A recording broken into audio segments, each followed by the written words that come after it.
Здравейте, уважаеми гости. Hello, ladies and gentlemen. Welcome. Господин Терри Гилиам. Mr. Terry Gilliam. Господин Гилиам, при пристигането си вчера споделихте, че очаквате да ви приветства с падане на колене. Имаше ли хора, които паднаха на колене? Yesterday when you came here, you expected everybody to fall down on their knees. So were there any people who actually fell on their knees? Welcome! Благословен да си, сине мой. Забелязвам атеистична публика, седите и се забавлявате. But I see that there are only atheists here. You're just sitting and enjoying yourselves. И при предишния папа се държаха по същия начин. But before, when the other pope came, they behaved the same way.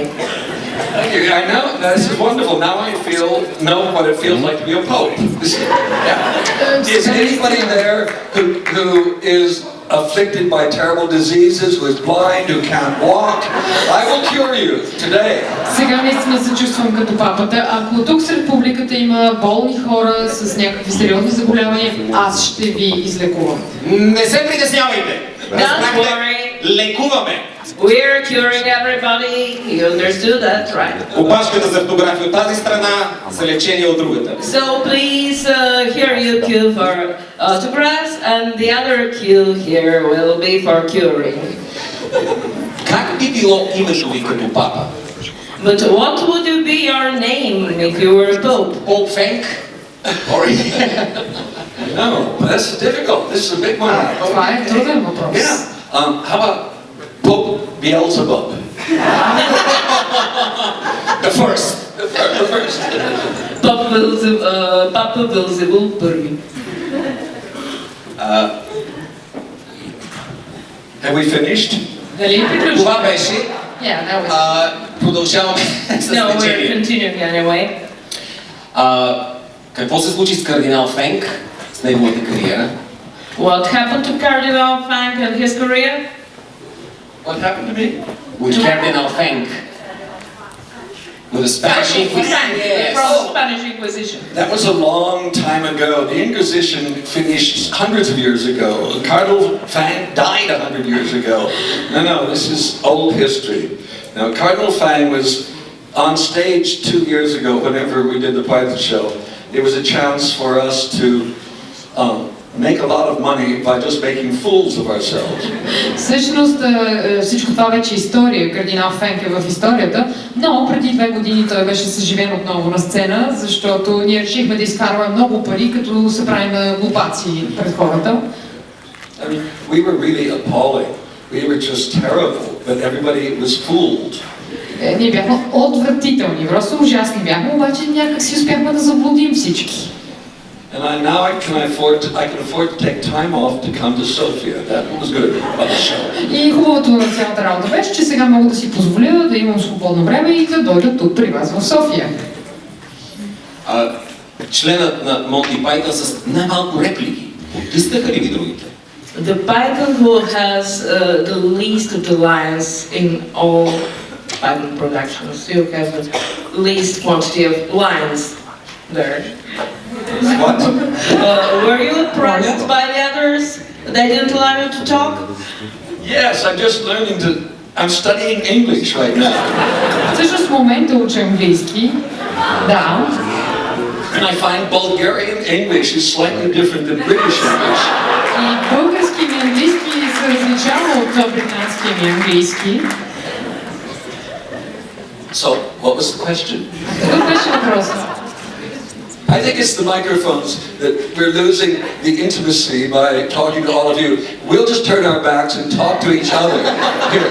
И понеже тук така се губи интимността на разговора, ще взема да обърна гръб на преводачите и да си говорим само с I'll be able to understand what people are saying. И така ще мога да разбирам какво говорят хората. I think the sound systems in Bulgaria are not the finest in the world. Защото звуковите системи тук в звучителната България май не са най-добрите в този свят. И когато имаме готов отговор, ще даваме димни сигнали, за да се знае положителен или отрицателен. So when we have an answer, a ready answer, we'll give you signals if it's yes or no. Okay. Thank you. I'll come back in, what, 2 years? Се върна пак след примерно 2 години в такъв случай. С кого от Монти Пайтън се запознахте най-напред? John Cleese I met in New York. I was doing editing a humor magazine, and we were doing photo stories, and I was looking for actors who would work for $15 a day.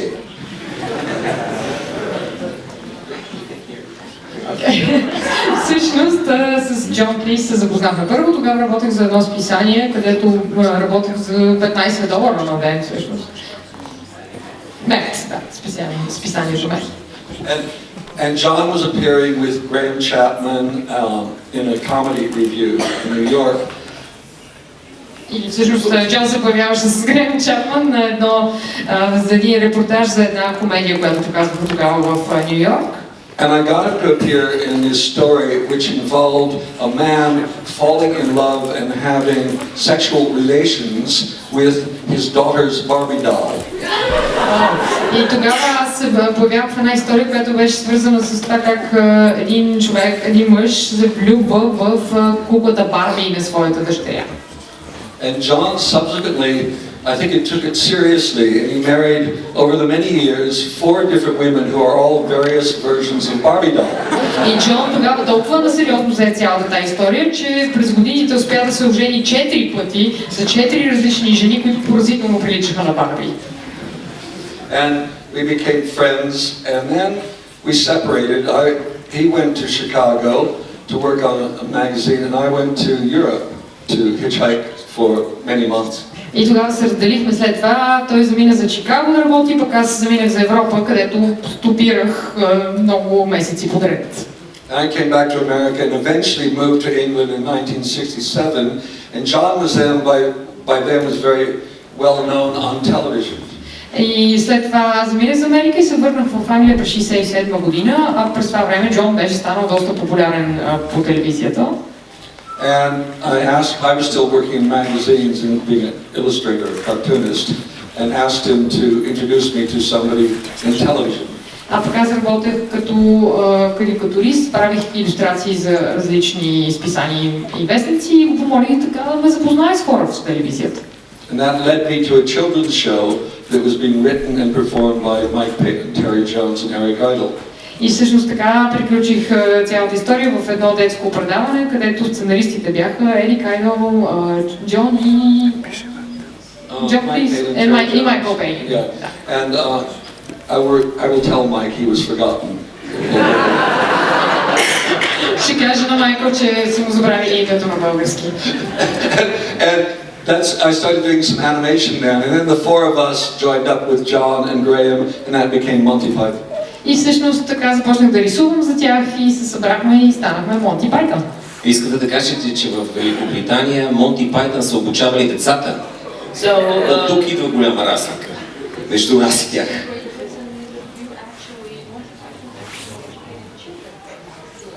Well, 3 of the people of Monty Python educated children. The other were perverts. They weren't allowed their children. 3 човека от Монти Пайтън всъщност обучаваха децата, останалите бяха перверти.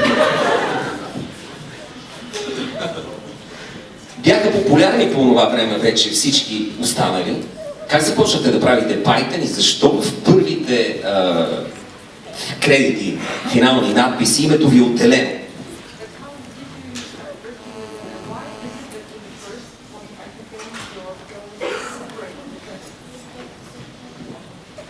No, because I was doing a different job than they were. They were writer-performers. I was a writer-animator. And what I did completely separate from them. I was busy doing my work while they were rehearsing the show. Защото аз всъщност правех съвсем различни неща. Те бяха тези, които правеха шоуто, аз правех моите анимации, така че работех съвсем отделно от тях. Аз си правих моите неща, пък те репетираха шоуто. And then, but what would happen, we would be in the studio on a Saturday, with the audience, and I would come in with my cans of film, and then I had nothing else to do, so I started doing small parts in the show. Така че в събота, когато се правеше шоуто, аз идвах с това, което съм заснал на лента и си ги давах нещата и след това започнах да изпълнявам и малки роли в шоуто. I did all the parts that nobody else wanted to do. И обикновено играех ролите, които никой не искаше да играе. I would be the grotesque, I would be the guy inside a suit of armor. They were very lazy. I was desperate. Защото аз играех неща като човека, който е облечен в броня. Много ги мързеше, аз бях най-добрият. Отчаян, освен това. Бих продължил още часове с въпросите за Python. Колко въпроса за Monty Python можете да поемете?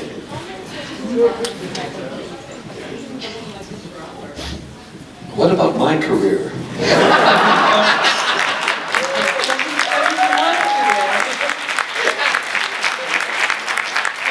Just ask whatever you want. I don't care. Питайте ме каквото искате. Кой е първият филм или първият сегмент, режисиран от вас, който смятате за начало на кариерата ви?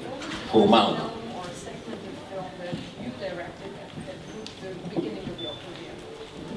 Well, we were very lucky with Monty Python because there were only 3 television channels in England, and so we became very popular.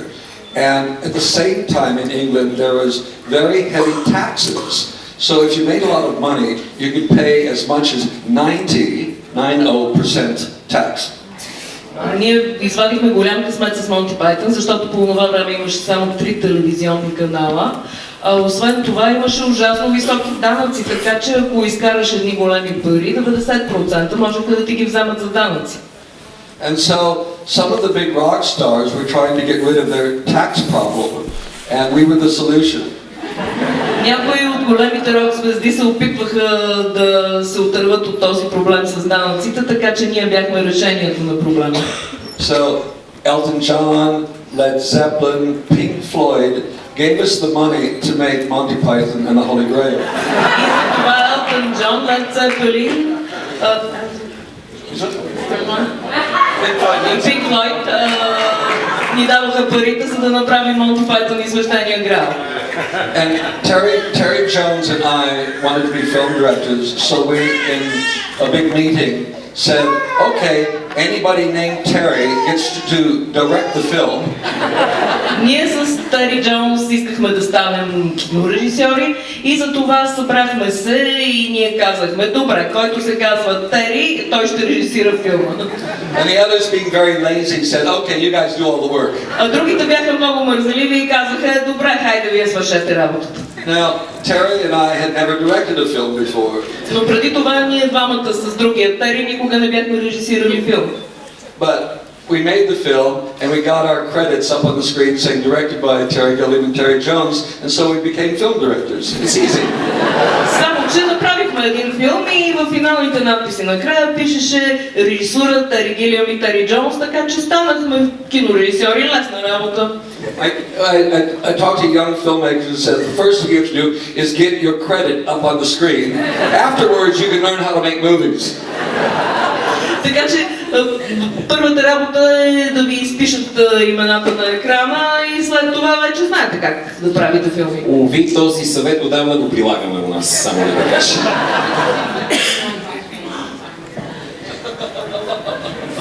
So, who's got film credits?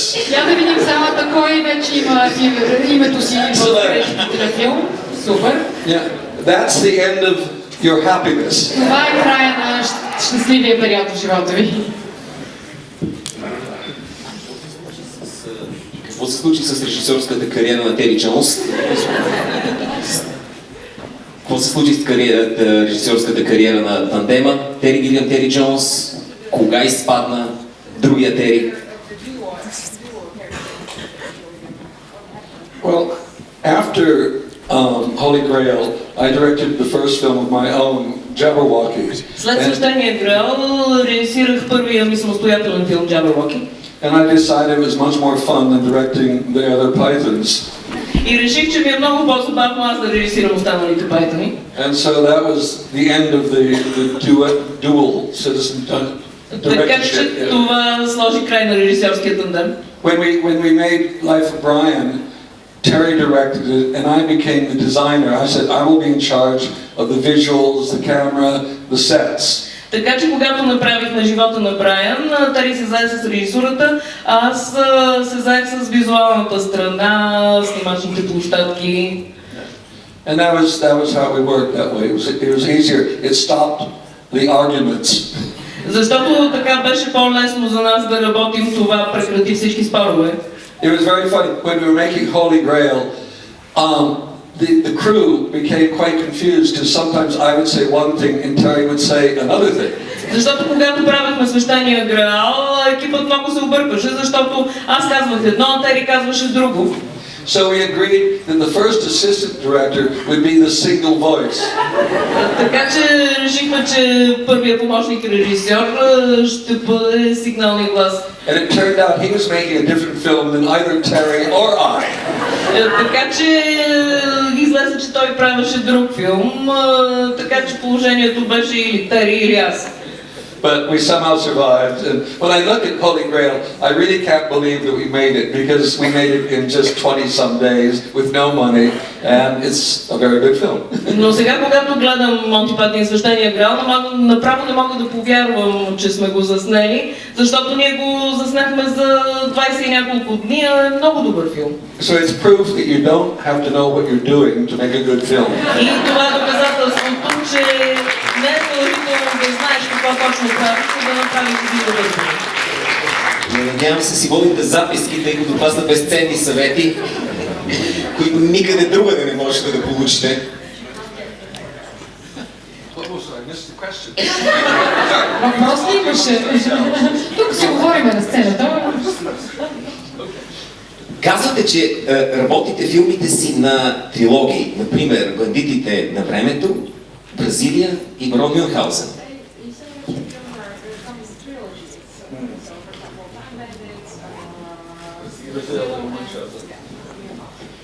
Бандитите на времето и Бразилия бяха огромен успех. Мюнхаузен не се разбра, защото беше за въображението на възрастните. Губят ли си възрастните въображението?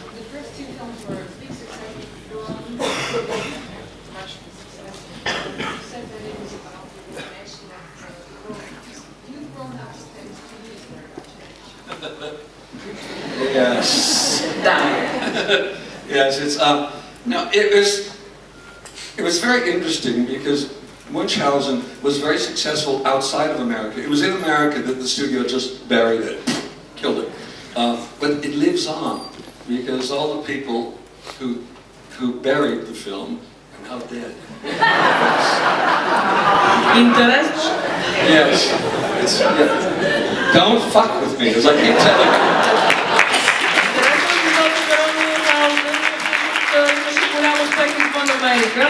Но ето сега, 25 години по-късно, филма продължава да живее, а всички тези, които се опитаха да го убият, вече умряха, така че не се базикайте с мен.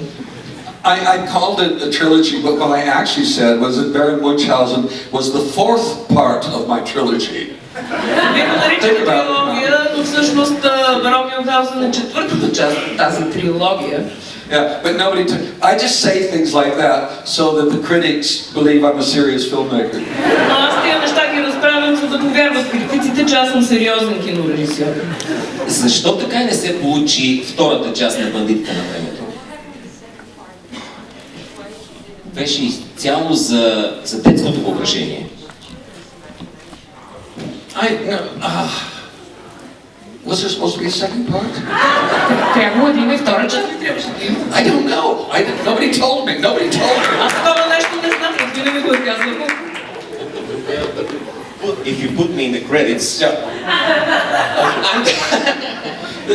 No, I mean, I think, okay, Time Bandits is, the main character is a child leading a church. Okay. Brazil is a man, a young man, okay, and Munchausen is an old man. But the reality of Munchausen was the character of Sally Salt, the little girl, who is the one that maintains his enthusiasm and maybe his imagination, because Munchausen is just old and wants to die. So it needs a child to reinvigorate him. Бандити на времето, главният герой е дете, в Бразилия главният герой е мъж на средна възраст. В Барон Мюнхаузен имаме един възрастен човек, но всъщност главният човек там е едно дете. И той има нужда от нея, от малкото момиче, за да събужда въображението му, и тъй като той вече е един стар човек, който иска да умре, тя подклажда неговия ентусиазъм. Съжалявате ли все още, че не успяхте да започнете Хари Потър и да направите трилогия или или се надявате скоро всички, които са правили първия филм, да умрат? No, I mean, well, have you heard of Christopher Columbus since he made the first one? Чували сте за Кристофър Колумбъс, големият филм режисьор?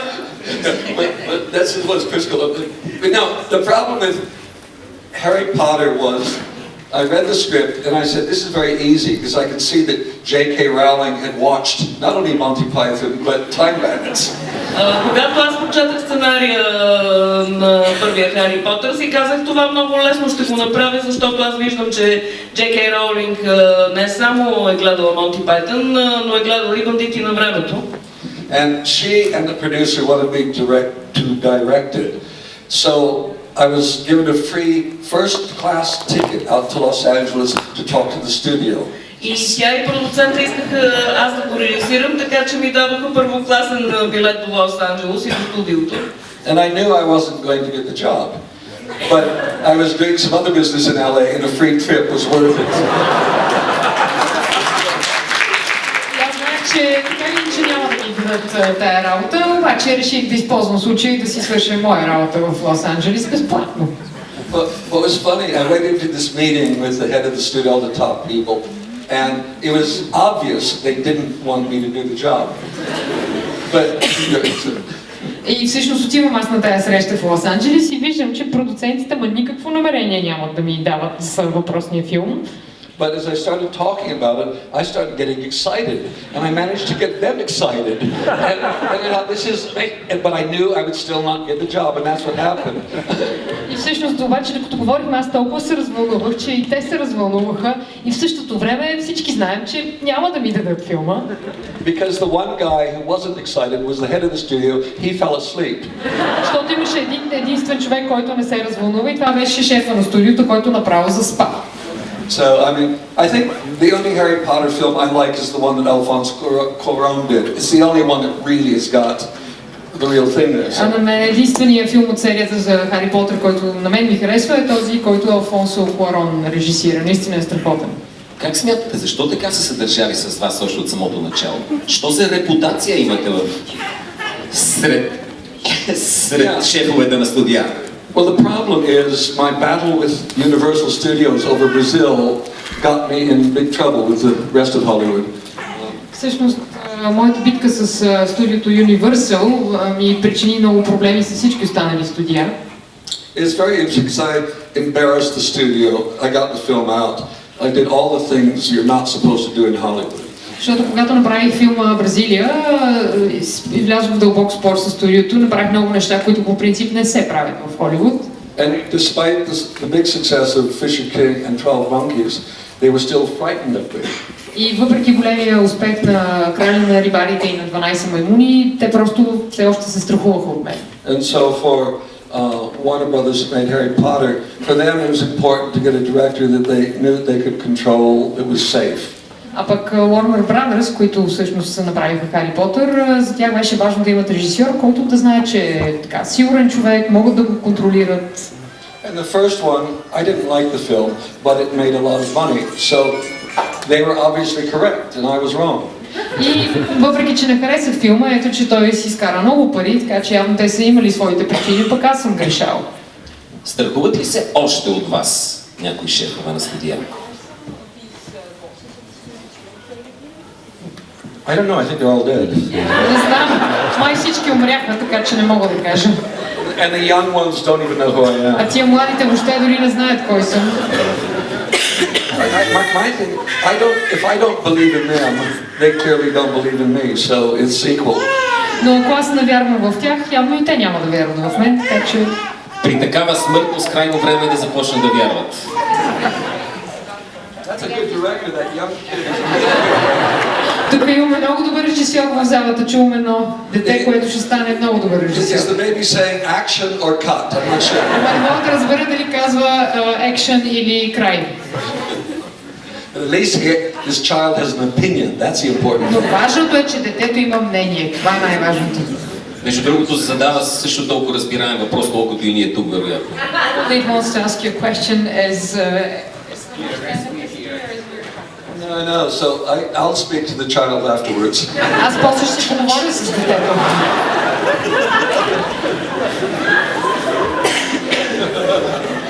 Проектът, върху който работите последните над 20 години, свързан с Дон Кихоте, странно, но също е трилогия. Също е трилогия. One film, a trilogy in one film. Най-напред филма, който искахте, не се случи. След това направихте документален филм за това как не се случи. И днес мечтаете, не спите дори за филма как трябваше да се случи. И това, ако не е трилогия. Yeah.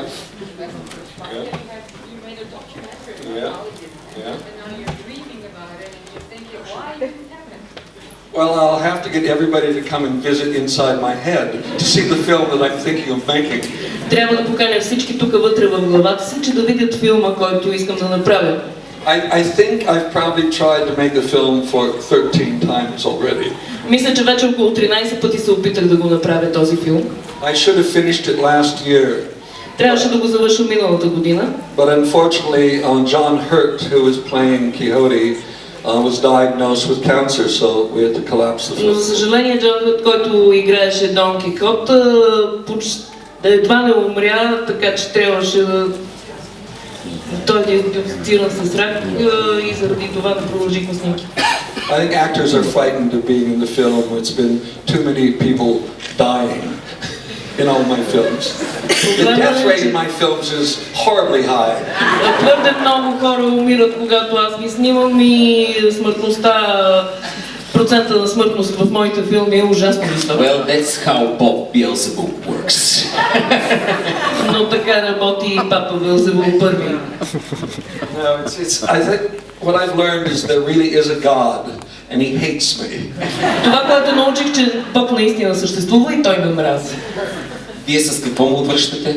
And how do you reply to this? I weep privately. Аз тихо и самотно плача. And I come out with lots of fans and nice people to talk to reinvigorate me. И после ходя и се срещам с много прекрасни мои фенове, за да мога така да се посъживя. And so you give me hope to continue, and then I fail again. So I hate you. И вие ми давате надеждата, че мога да продължа, така после се проваля и после вие ме мразите. София е града на надежда, така или иначе. Sophia is the city of hope. Добре дошли. That's what we say. Welcome. Hope is a terrible thing. Hope is the worst thing that can happen to you. Надеждата е ужасно нещо, това е най-лошото нещо, което може да ми се случи. Because we're always disappointed. I think I'm becoming much more like an Eastern European. You're used to disappointment. Защото когато се разочароваш, аз мисля, че ставам все повече като един източно европеец, защото ние сме свикнали с разочарованието. Говорихме за вярата, споменахме и надеждата, на която не трябва да разчитате, а любовта. We talked about faith and hope. What about love? What do we mean by love? Кой иска да каже това любов? All my films have love. Всички мои филми има любов. And luckily, I did make love once. Всъщност да, веднъж правих любов. And yes, I'm sure of it, because as a result of this one time, I have 3 children. Но заради това един път цели 3 деца имам.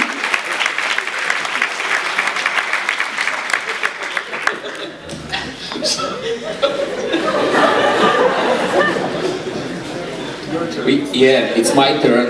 I want to share the middle names of your children. Какви са, да, искам да споделя как се казват децата ти. You want me? Okay. Yes.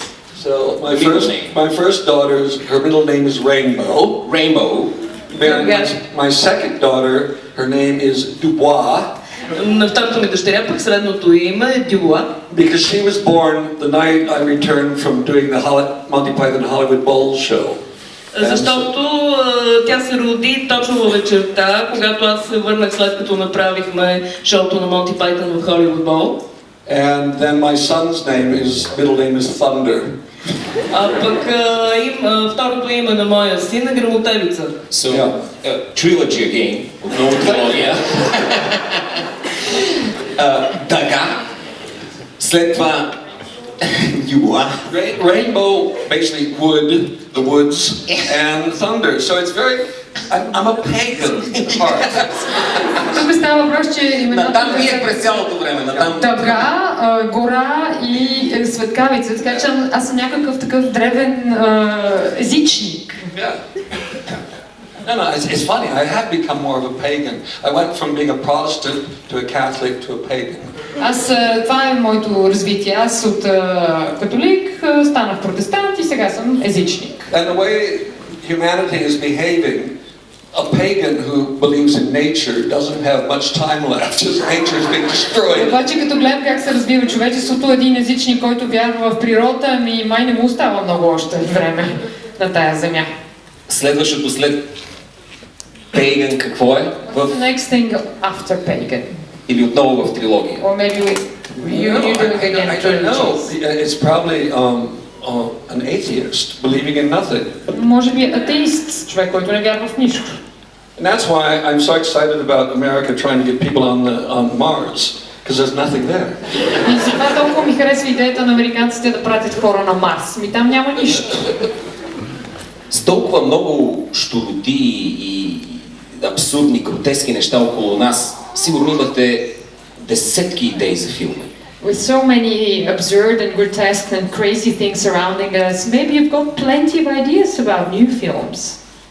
No, the problem is the world is so grotesque now and so unpleasant. I'm not sure what to do except Проблемът е, че светът е станал толкова гротесков и толкова неприятен, че въобще не знам какво да правя. Да се смея. But at least we all have iPhones. That's what's important. Но поне всички имаме iPhone и това е най-важното. And I can sit at my computer, I can see everything, I can talk to everybody or not talk to and never have to see them. It's so exciting. Така че аз се седя пред компютъра и мога да виждам всички и да говоря с всички, или пък да не говоря, ако поискам, но това е много вълнуващо. I think that was what Zero Theorem was about. How you can be alone with your computer and you don't have to be in crowds of people, you don't have to be uncomfortable with people, you can create your own little world. И всъщност теоремът 0 е точно за това. Ти стоиш пред компютъра си, не се налага да бъдеш сред тълпа от хора, които те притесняват и си създаваш един свой собствен свят. Възможен ли е Монти Пайтън в този нов свят? Is Monty Python possible in this new virtual world? We're too old. Прекалено стари сме. I don't know. At least I think what's good about Monty Python, we did the show in London a couple of years ago. We recycle the television shows, the movies, so we're very eco-friendly. We don't cut down any of the new comedy trees anymore. We let them grow separately. We just use old comedy and recycle it again and again. Very eco-friendly. Преди 2 години, когато направихме шоуто на Монти Пайтън, ние рециклирахме целия стар материал на Монти Пайтън. Ние всъщност не правим нови комедийни неща, рециклираме стария материал и това ни направи отново приятели и равнопоставени. И еколози. On the web, there's so many funny people on the web doing little films, small things. It's sometimes hard to find them, but there are a lot of really good people out there. Но има много готини хора. Много. Понякога е трудно човек да ги намери. Обаче те са там някъде и чакат да бъдат намерени. Да, оттам да очакваме да дойде надеждата и новото. От мрежата, от малките фирми. Is it that now it's the web, the internet that would probably provide us with everything that's new and fascinating and... I love it. It's dangerous because everything is there if you want to work and discover things and find them. But if you're lazy and just want to watch porn all day long, you can do that. Всъщност е много вълнуващо, защото там има наистина страшно интересни неща, но ако човек е мързелив и просто иска да седи и да гледа порно, еми тогава няма как да стане. I think maybe porn on the internet is important to keep the population numbers down. Според мен порното по интернет е важно, защото то поддържа ниско нивото на раздваемост.